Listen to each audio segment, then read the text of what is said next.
Hello बच्चों, कैसे आप सब। उम्मीद करते हैं कि आप सब ठीक होंगे।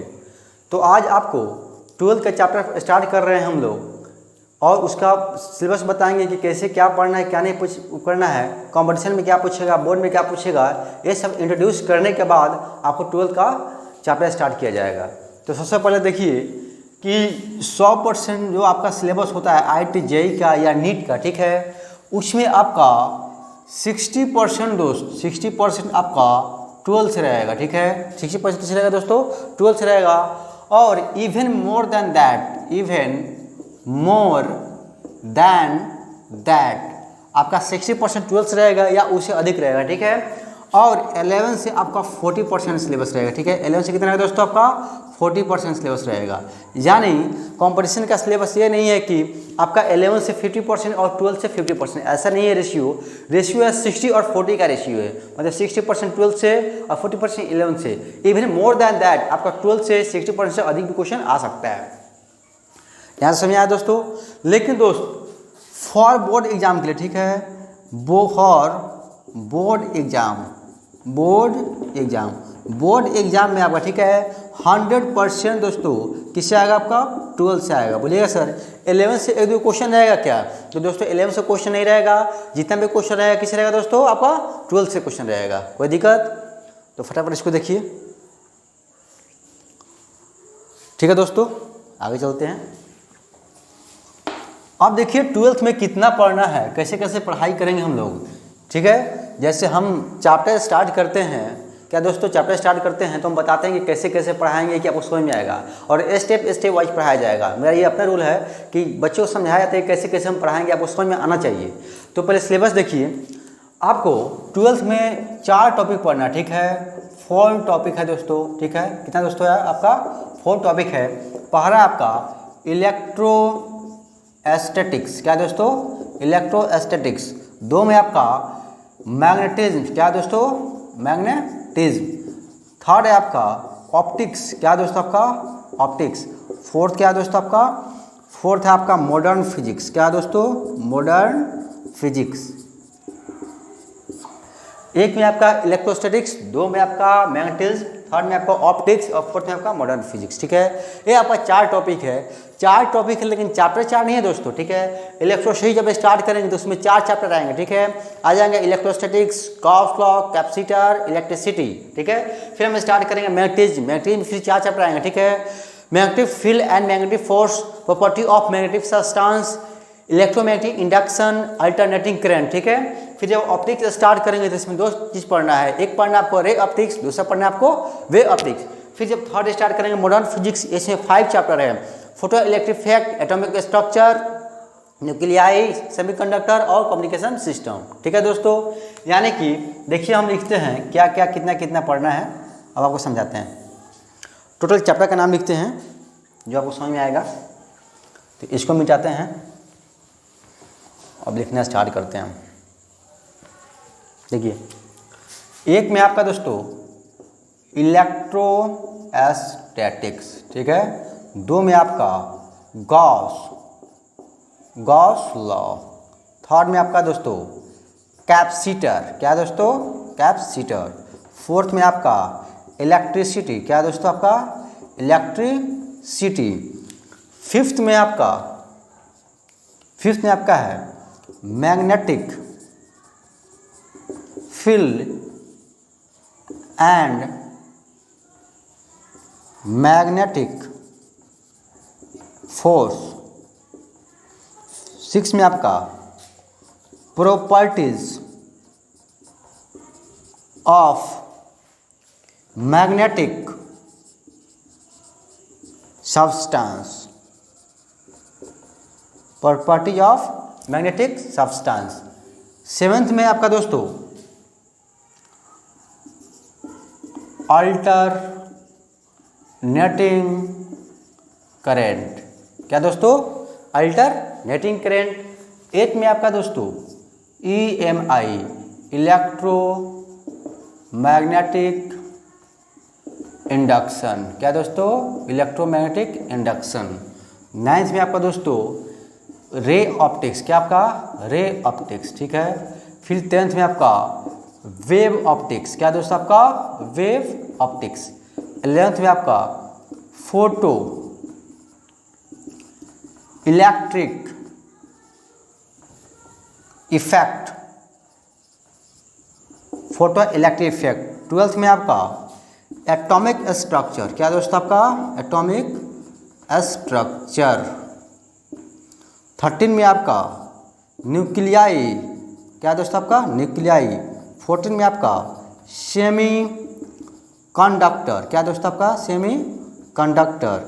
और 15 में आपका कम्युनिकेशन सिस्टम, क्या दोस्तों आपका कम्युनिकेशन सिस्टम, कम्युनिकेशन सिस्टम। ठीक है, यानी टोटल चैप्टर कितना हो दोस्तों आपका 15 चैप्टर है। ठीक है, तो आपका बोर्ड के व्यू से क्या इंपॉर्टेंट है, कंपटीशन के व्यू से क्या इंपॉर्टेंट है, तो देखिए आपको इलेक्ट्रोस्टैटिक्स से लेकर यहाँ तक, ठीक है, ये आपका 4 टॉपिक एक हुआ, फिर यहाँ से लेकर एक यहाँ तक 4 टॉपिक हुआ। ये आपका ठीक है जेई एडवांस में, जेई एडवांस में इससे ठीक है, इससे भी जेई एडवांस में क्वेश्चन आपको अधिक रहेंगे। ठीक है, यानी electrostatics, Gauss law, capacitor, electricity, magnetic field and magnetic force, property of magnetic substance, alternating current, EMI, electromagnetic induction, इससे आपको जेई एडवांस में क्या रहेंगे दोस्तों क्वेश्चन आपको अधिक रहेंगे। ठीक है, ऑप्टिक्स से, रे ऑप्टिक्स और वेव ऑप्टिक्स से 1-2 क्वेश्चन रहेंगे। ठीक है, कितने रहेंगे दोस्तों 1-2 क्वेश्चन। और मॉडर्न फिजिक्स से भी आपका 1-2 क्वेश्चन आपको पूछा जाएगा। ठीक है, ये आपका किसके हिसाब से दोस्तों, ये जेई मेन या जेई एडवांस के हिसाब से। लेकिन अगर नीट के हिसाब से देखा जाए, जो मेडिकल का एग्जाम होता है उसी हिसाब से देखा जाएगा, तो आपको रे ऑप्टिक्स से 1 या 2 क्वेश्चन इससे फिक्स है। और मतलब मॉडर्न और ऑप्टिक्स से मिला के 4-5 क्वेश्चन फिक्स रहता है। ठीक है, कभी 3 पूछता है, कभी 4 पूछता है। ठीक है, कम से कम 3 पूछता है, मतलब ये दोनों इंपॉर्टेंट है। ठीक है, और इसी तरह पूछेगा ही पूछेगा, मतलब आपको इसको भी पढ़ना है, इसको भी पढ़ना है। ठीक है, तो इतना समझ में आया।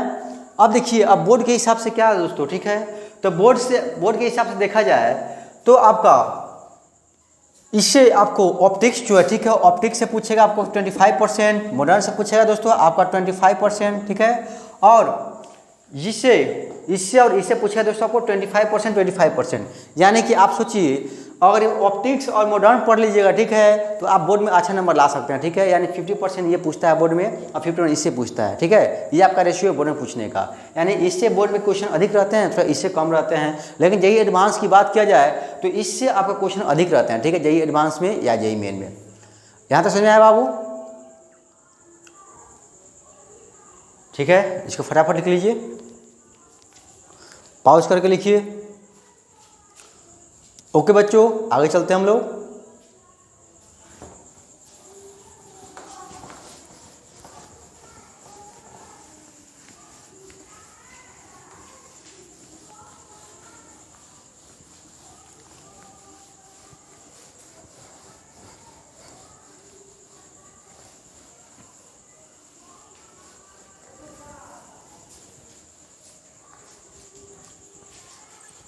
यहाँ तक लिख लिया दोस्तों।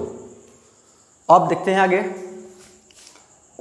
तो स्टार्ट करते हैं। जैसे आपका 4 टॉपिक है दोस्तों, जैसे बताए आपका इलेक्ट्रोस्टैटिक्स, दूसरा था क्या दोस्तों आपका मैग्नेटिज्म, तीसरा था आपको दोस्तों ऑप्टिक्स, चौथा था आपका मॉडर्न फिजिक्स।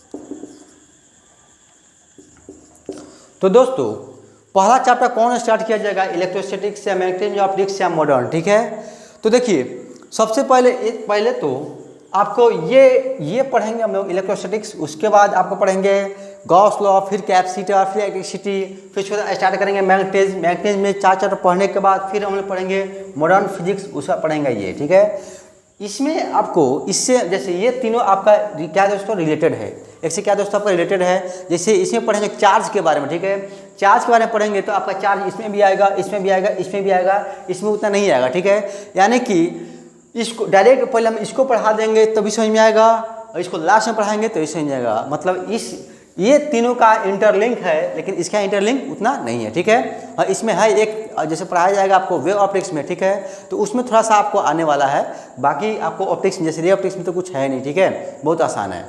तो समझिए, तो इसी से स्टार्ट क्यों करेंगे, तो समझिए क्या होता है। जैसे इलेक्ट्रोस्टैटिक्स मतलब अगर कोई चार्ज दोस्तों रेस्ट में है, ठीक है, क्या दोस्तों आपका रेस्ट में है, तो इसको बोलेंगे दोस्तों इलेक्ट्रोस्टैटिक्स। क्या बोलेंगे इसको? इलेक्ट्रोस्टैटिक्स। और कोई चार्ज मूव करना स्टार्ट कर दिया दोस्तों, क्या मूव करना स्टार्ट कर दिया, तो इसको बोलेंगे दोस्तों इलेक्ट्रिसिटी। क्या बोलेंगे दोस्तों इसको? इलेक्ट्रिसिटी। यानी कांस्टेंट वेलोसिटी से मूव करना स्टार्ट कर दे तो बोलेंगे उसको इलेक्ट्रिसिटी। अगर यही चार्ज अगर किसी लूप में घूमना स्टार्ट कर देगा दोस्तों, किसी लूप में घूमना स्टार्ट कर जाएगा, तो इसको बोलेंगे दोस्तों हम लोग मैग्नेटिज्म। क्या बोलेंगे दोस्तों? मैग्नेटिज्म। बात समझ आई? तो अब हम लोग चार्ज के बारे में समझेंगे, चार्ज की प्रॉपर्टी के बारे में समझेंगे, और जैसे जैसे इस चैप्टर लिखा गया ऐसे ऐसे पढ़ेंगे हम लोग, तो सिस्टमेटिक ढंग से हर एक चैप्टर को समझ में आएगा। अगर ये सोचिए कि आपका पहला चैप्टर मजबूत नहीं हुआ या समझ में नहीं आया, तो हर एक चैप्टर का बाउंस करेगा। इलेक्ट्रिसिटी का चारों चैप्टर, मैग्नेटिज्म का चारों चैप्टर, मॉडर्न, पूरा आपको बाउंस करेगा। तो आपको स्टेप बाय देखना है और समझना है, जहाँ दिक्कत तो फिर आपको पूछना है। तो हम लोग स्टार्ट करते हैं दोस्तों। इसको लिखना नहीं है,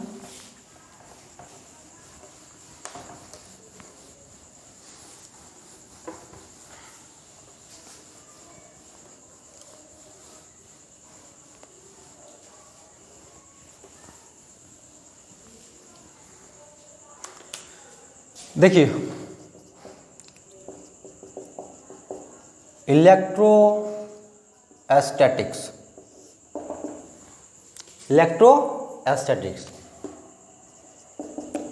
it is a part of physics which deals with charge at rest or moving in absence of external energy supplier, that is battery. देखिए क्या होता है दोस्तों इलेक्ट्रोस्टैटिक्स का डिफिनीशन। जैसे बोले कि इलेक्ट्रोस्टैटिक्स चैप्टर स्टार्ट करेंगे तो सबसे पहले उसका डिफिनीशन समझते हैं। देखो दोस्तों इलेक्ट्रोस्टैटिक्स क्या है, ठीक है, इसका डिफिनीशन कैसे डिफाइन करेंगे। तो जो नॉर्मल टीचर होते हैं, ठीक है, वो बोलेंगे, देखो दोस्तों क्या बोलेंगे, वो बोलेंगे देखो इलेक्ट्रोस्टैटिक्स बोलेंगे। बाबू इलेक्ट्रोस्टैटिक्स का संधि विच्छेद कीजिए, तो बोलेंगे इलेक्ट्रो प्लस स्टैटिक्स। क्या बोलेंगे दोस्तों? इलेक्ट्रो प्लस स्टैटिक्स, ठीक है। इलेक्ट्रो मीन्स इलेक्ट्रॉन और स्टैटिक मीन्स रेस्ट। यानी कि जो इलेक्ट्रॉन या जो चार्ज रेस्ट में होगा उसको बोलते हैं हम लोग इलेक्ट्रोस्टैटिक्स। क्या दोस्तों बोलेंगे कि दो आपका इलेक्ट्रॉन या चार्ज रेस्ट में रहेगा, उसे क्या बोलेंगे दोस्तों हम लोग इलेक्ट्रोस्टैटिक्स बोलेंगे, ठीक है। ये आपको हर एक टीचर बताएंगे या कुछ बुक में मिलेगा भी आपको, ठीक है। लेकिन हम जो बता रहे हैं उसे थोड़ा ध्यान से देखिएगा, क्योंकि हम इंटरनेशनल बुक को पढ़ के तब पढ़ा रहे हैं, ठीक है। तो इंटरनेशनल बुक में जो लिखा हुआ है उसी का डिफाइन हम करके उसी के हिसाब से चलेंगे और उसको डील भी करेंगे। तो देखिए जैसे वहाँ नॉर्मल टीचर क्या बताएंगे कि इलेक्ट्रोस्टैटिक्स किसको बोलते हैं, तो बोलेंगे कि जो आपको इलेक्ट्रॉन रेस्ट में है या जो चार्ज रेस्ट में रहे उसको बोलते हैं इलेक्ट्रोस्टैटिक्स, ठीक है। लेकिन हम वो नहीं बोलेंगे, ठीक है, क्योंकि हम इंटरनेशनल बुक को पढ़े हुए हैं। तो देखिए हम क्या बोलेंगे it is a part of physics, यह फिजिक्स का वह पार्ट है which deal with charge at rest, ठीक है, जो डील करता है जो चार्ज रेस्ट में है और moving in absence of external energy supplier, that is battery. यहाँ पे ब्रैकेट कर लीजिएगा, यहाँ से यहाँ तक सप्लायर दैट इज बैटरी। मतलब हम बोले कि चार्ज रेस्ट में भी हो सकता है और मूव भी कर रहा होगा, तो उसको बोलेंगे दोस्तों इलेक्ट्रोस्टैटिक्स। फिर बोलिएगा सर तो अभी आपने समझाया कि जब चार्ज रेस्ट में होगा तो उसको बोलेंगे इलेक्ट्रोस्टैटिक्स, जब चार्ज मूव करने लगेगा तो उसको बोलेंगे इलेक्ट्रिसिटी। तो दोस्त यहाँ पर समझिए, कुछ यहाँ लॉजिक है, समझना है आपको। जैसे देखिए लिखा गया है, फिर से देखिए definition, it is a part of physics we deal with charge at rest और moving in absence of external energy supplier that is battery. मतलब चार्ज रेस्ट भी हो सकता है और चार्ज में भी कर सकता है। जैसे आपको पढ़ाया जाएगा प्रोसेस ऑफ चार्जिंग, ठीक है, तो उसमें बताया जाएगा इंडक्शन, उसमें चार्ज को मूव कराएंगे। जब चार्ज को मूव कराएंगे तो जब उसमें चार्ज कैसे मूव कराएंगे, जब हम अभी बोल दें कि इसमें पढ़ेंगे चार्ज रेस्ट में होगा, फिर आप मूव कैसे करा सकते हैं, यानी इसमें चार्ज भी मूव करेगा। क्या करेगा दोस्तों, इसमें चार्ज मूव करेगा। हाँ, ये है कि चार्ज मूव करेगा, कंटिन्यूअस फ्लो नहीं करेगा। जो चार्ज मूव कर रहा है या फ्लो हो रहा है वो कंटिन्यूअस फ्लो नहीं करेगा, कुछ टाइम के बाद वो रुक जाएगा, ठीक है, कुछ टाइम के बाद वो रुक जाएगा। और उस चार्ज को मूव कराने के लिए कोई एक्सटर्नल फोर्स की आवश्यकता नहीं पड़ेगी, ठीक है, कोई एक्सटर्नल बैटरी की आवश्यकता नहीं पड़ेगी, वो अपने आप मूव करेगा, ठीक है, और अपने आप रुक जाएगा, ठीक है। तो जो बोलेंगे जो चार्ज रेस्ट में हो या अपने आप मूव करके रुक जाए, ठीक है, उसको बोलेंगे दोस्तों, उसे क्या बोलते हैं दोस्तों, हम लोग इलेक्ट्रिसिटी बोलते हैं। जैसे देखिए एक एग्जांपल बताते हैं आपको। जैसे देखिए एक आपका दोस्तों एक कंटेनर है, क्या दोस्तों, आपका एक कंटेनर है जिसमें आपका वाटर पूरा फुलफिल है, वाटर क्या दोस्तों आपका पूरा फुलफिल है। एक और आपका यहाँ कंटेनर है, क्या दोस्तों, एक और आपका यहाँ पे कंटेनर है। अब इसमें ये पूरा आपका वैकेंट है, क्या दोस्तों, आपका पूरा वैकेंट है, मतलब पूरा खाली है। अब इसको एक पाइप के थ्रू इसमें ऐड कर देंगे, क्या करेंगे दोस्तों, पाइप के थ्रू ऐड कर देंगे, तो इसमें से पानी मूव करेगा और इस कंटेनर में जाएगा। तो आपका अगला डायग्राम जो बनेगा दोस्तों इस टाइप का बनेगा, यानी कि आप देखिएगा कि जो पानी मूव करके इसमें गया, जो पानी मूव कर गया, तो ये इसमें आधा होगा और इसमें क्या होगा दोस्तों, आपका आधा हो जाएगा। क्या इसमें जो पानी मूव कर रहा है, ठीक है, सोचो कि अभी पानी मूव नहीं कर रहा था, अब पाइप के थ्रू ऐड कर दिए तो इसमें जो पानी इसमें मूव करेगा, ठीक है, क्योंकि यहाँ इसमें अधिक पानी इसमें कम है, ठीक है, तो पानी से मूव करेगा और इसमें जाएगा। कब तक मूव करेगा, जब तक कि दोनों बैलेंस ना हो जाए, जब तक दोनों बैलेंस ना हो जाए। जब देखो दोनों बैलेंस हो जाएगा तो वाटर मूव करेगा, क्या वाटर मूव नहीं करेगा। अच्छा, इस वाटर को मूव कराने के लिए हम कोई बैटरी लगा है क्या, हम कोई फोर्स अप्लाई किए हैं क्या, एक्सटर्नल कुछ किया है क्या, कुछ नहीं किया, ठीक है। उसी प्रकार समझो कि ये आपका दोस्तों चार्ज है, ठीक है, इसमें चार्ज है, ठीक है, जो आपका रेस्ट में है, ठीक है, तो इसको बोल दिए इलेक्ट्रोस्टैटिक्स। अब इसी चार्ज को एक पाइप थ्रू कनेक्ट कर दिए तो चार्ज यहाँ से यहाँ मूव किया और मूव करने के बाद फिर रेस्ट में आ गया। यहाँ से इस चार्ज को मूव कराने के लिए हम कोई फोर्स लगाए हैं क्या, कोई फोर्स नहीं लगाए हैं, तो चार्ज मूव किया फिर रेस्ट में आ गया। तो इसको भी बोलेंगे हम लोग, इसको क्या बोलते हैं दोस्तों, इसको बोल सकते हैं हम लोग इलेक्ट्रोस्टैटिक्स, इसको भी क्या बोल सकते हैं हम लोग इलेक्ट्रोस्टैटिक्स, ठीक है।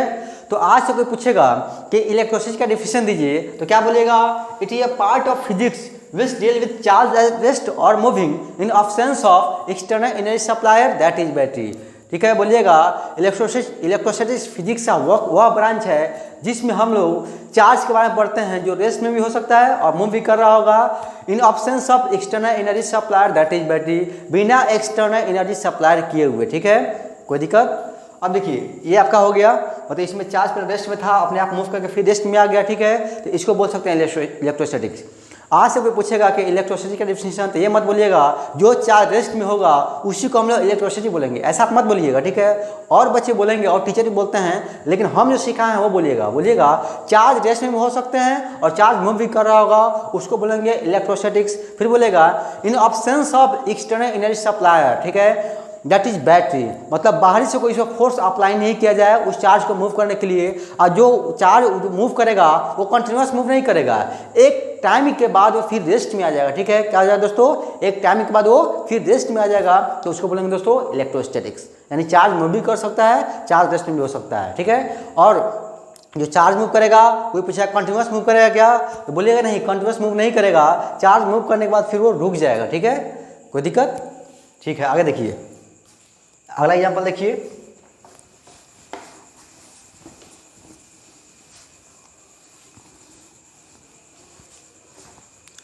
देखिए दोस्तों ये आपका कंटेनर है, यहाँ क्या है, कंटेनर है, इसमें पूरा पानी फुलफिल है। एक और यहाँ पे कंटेनर है जो पूरा वैकेंट है, यहाँ पे एक मोटर लगा दिए, ठीक है, मोटर के थ्रू इसमें ऐड कर दिए, ठीक है। तो मोटर के थ्रू इसमें ऐड कर दिए तो पानी मोटर के थ्रू जाएगा, तो इसमें पानी जा रहा है, और फिर ऊपर से एक पाइप के थ्रू क्या कर दिए, ज्वाइन कर दिए, मतलब ये फुल हो जाएगा तो फिर ऐसे पानी आता रहेगा। यानी कि जब तक मोटर चलता रहेगा पानी मूव करता रहेगा, क्या पानी कभी रुकने वाला है? नहीं रुकने वाला है। सेम टू सेम उसी प्रकार सोचिए कि आपका ये बैटरी है, ठीक है, ये आपका चार्ज है। जब तक बैटरी लगा रहेगा चार्ज को मूव कराता रहेगा, कंटिन्यूस फ्लो कराता रहेगा। जब कंटिन्यूस फ्लो कराता रहेगा, जब कंटिन्यूस फ्लो होने लगेगा तो उसको बोलेंगे दोस्तों इलेक्ट्रोस्टैटिक, सॉरी उसको बोलेंगे दोस्तों इलेक्ट्रिक करंट। क्या बोलेंगे दोस्तों? इलेक्ट्रिक करंट या इलेक्ट्रिसिटी। कोई दिक्कत? यानी कंटिन्यूस कोई फ्लो होना स्टार्ट कर दिया चार्ज तो उसको बोलेंगे दोस्तों इलेक्ट्रिक करंट या इलेक्ट्रिसिटी। कोई दिक्कत? ठीक है, तो फटाफट ऊपर वाला लिखिए, तो डिफिनेशन लिखिए, लिख लिए? ठीक है, देखिए आगे। प्रॉपर्टीज ऑफ चार्ज, चार्ज का क्या प्रॉपर्टी होता है वो देखिए। तो कोई बोलेगा चार्ज का क्या प्रॉपर्टी होता है, चार्ज को डिफाइन कीजिए, तो समझिए। कोई बोलेगा मास को डिफाइन कीजिए, तो बोलेंगे जिसके पास मास है उसको मास बोलते हैं। बोलेगा लेंथ को डिफाइन कीजिए, तो बोलेंगे जिसके पास लंबाई होगा उसको लेंथ बोलते हैं। कोई बोलेगा टाइम को डिफाइन कीजिए, तो क्या बोलिएगा जो टाइम चल रहा है उसको टाइम कहते हैं, ठीक है। ऐसा डिफाइन नहीं कर सकते हैं, ठीक है, इस को हम डिफाइन नहीं कर सकते हैं, ठीक है। टाइम को डिफाइन नहीं कर सकते, मास को डिफाइन नहीं कर सकते हैं, ठीक है। उसी प्रकार दोस्तों चार्ज को भी डिफाइन नहीं कर सकते हैं, ठीक है। यह एक इंट्रिंसिक प्रॉपर्टी है। क्या दोस्तों? यह एक इंट्रिंसिक प्रॉपर्टी है। तो देखिए लिखते हैं, it is an intrinsic property of any substance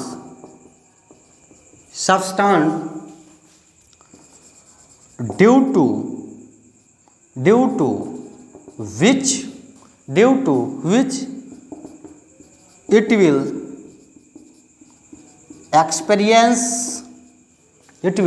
experience electric force।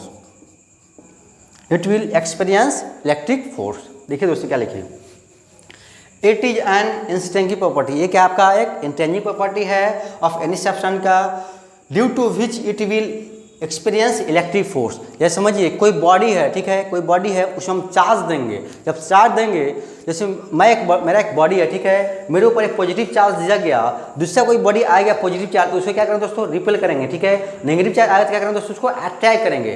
तो जो मेरे बॉडी में अगर चार्ज हुआ तभी रिपेल करेंगे, तभी क्या करेंगे? अट्रैक्ट करेंगे। यानी अपने ऊपर फोर्स को फील करने के लिए, ठीक है, एक्सपीरियंस करने के लिए हमें किसी भी बॉडी के ऊपर चार्ज देना होगा, ठीक है। और वो क्या दोस्तों? एक इंट्रिंसिक प्रॉपर्टी है। आगे देखिए दोस्तों, it can be classified into two types. इसको कितने भाग में बांटा गया दोस्तों? टू टाइप्स में बांटा गया है। On the basis of nature, on the basis of nature, nature के हिसाब से इसको कितने भाग बांटा गया दोस्तों? दो भाग बांटा गया है। तो फटाफट इसको लिखिए, तो जल्दी पॉज करके लिखिए।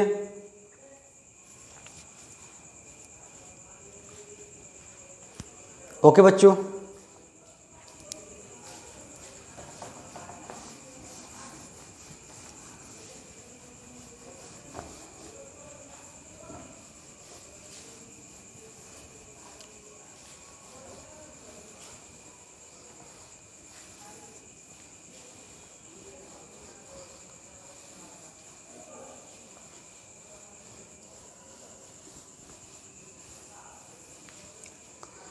देखिए दोस्तों, अभी आपको बताया गया है कि चार्ज कितने भाग में बांटा गया है? दो भाग में, ठीक है। तो पहला आपका पॉजिटिव चार्ज, पहला क्या दोस्तों? आपका पॉजिटिव चार्ज, यानी कि पॉजिटिव बोलेंगे इसको। दूसरा आपका नेगेटिव चार्ज, नेगेटिव चार्ज, इसको माइनस बोलेंगे, ठीक है। पॉजिटिव चार्ज, दूसरा क्या दोस्तों? Negative charge. अब देखिए, if we want to compare magnitude of two charged body then we must remove their sign. देखिए, if you want to compare magnitude of two charge body then we must remove their sign. ठीक है, अगर कोई charge, जैसे समझिए एक body है दोस्तों, एक बॉडी है, ठीक है, इस पर दिया गया है प्लस Q1 चार्ज। क्या दिया गया दोस्तों, इस पर प्लस Q1 चार्ज है। और प्लस Q1 चार्ज कितना है दोस्तों, प्लस Q1 चार्ज आपका प्लस 10 कूलम। कितना है दोस्तों, प्लस 10 कूलम। एक और बॉडी है दोस्तों, ठीक है, जिस पर आपका दिया गया है Q2 चार्ज। क्या दोस्तों, Q2 चार्ज दिया गया है, और Q2 चार्ज कितना है, Q2 चार्ज है दोस्तों माइनस 20 कूलम, माइनस 20 कूलम। तो आपसे कोई पूछेगा कि दोनों में कौन चार्ज बड़ा है, कौन चार्ज छोटा है, आप बोलिएगा सर ये माइनस 20 कूलम है, ये आपका प्लस 10 कूलम है। ठीक है, बोलिएगा ये बड़ा है और ये छोटा है, क्योंकि ये माइनस है। दोस्त, माइनस और प्लस चार्ज के नेचर को दिखाता है। ठीक है, क्या दिखाता है दोस्तों, उसके नेचर को दिखाता है। और इसमें अगर इसके कौन बड़ा है कौन छोटा है चार्ज हमको पता करना होगा, तो इसको मैग्नीट्यूड को देखेंगे। क्या करेंगे दोस्तों, इसको मैग्नीट्यूड को देखेंगे। तो जब मैग्नीट्यूड को देखेंगे तो लिखेंगे Q1 का मैग्नीट्यूड जो होगा दोस्तों हो जाएगा 10 कूलम, और Q2 का जो मैग्नीट्यूड होगा दोस्तों हो जाएगा प्लस 20 कूलम। आप दोनों बताएंगे, ठीक है, तो बोलेंगे आपका Q2 जो चार्ज है वो बड़ा है दोस्तों Q1 से, यानी इसका मैग्नीट्यूड को कंपेयर करेंगे। ये नहीं कि साइन देख के बता दें कौन बड़ा है कौन छोटा है। चार्ज में अगर साइन क्या दिखाता है, उसके नेचर को दिखाता है, किस पे पॉजिटिव चार्ज है, किस पे नेगेटिव चार्ज है। अगर दोनों में बड़ा कौन है, ग्रेटर कौन है, स्मॉलर कौन है, तो उसका मैग्नीट्यूड में देख करके तब देखेंगे कि कौन बड़ा है कौन छोटा है। कोई दिक्कत, यानी साइन को हटा कर देखा जाएगा। कोई दिक्कत, तो जब साइन हटा देंगे तो यही प्लस तो 20, ये बड़ा होगा ये छोटा होगा। लिखिए फटाफट इसको।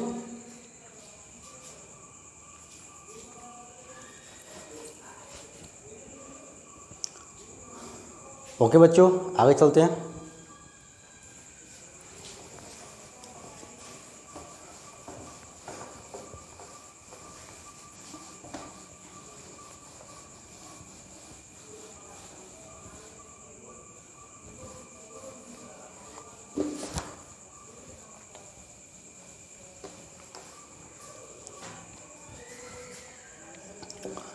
SI unit of charge. Charge का एसआई यूनिट क्या होगा दोस्तों, तो चार्ज का एसआई यूनिट हो जाएगा आपका कूलम।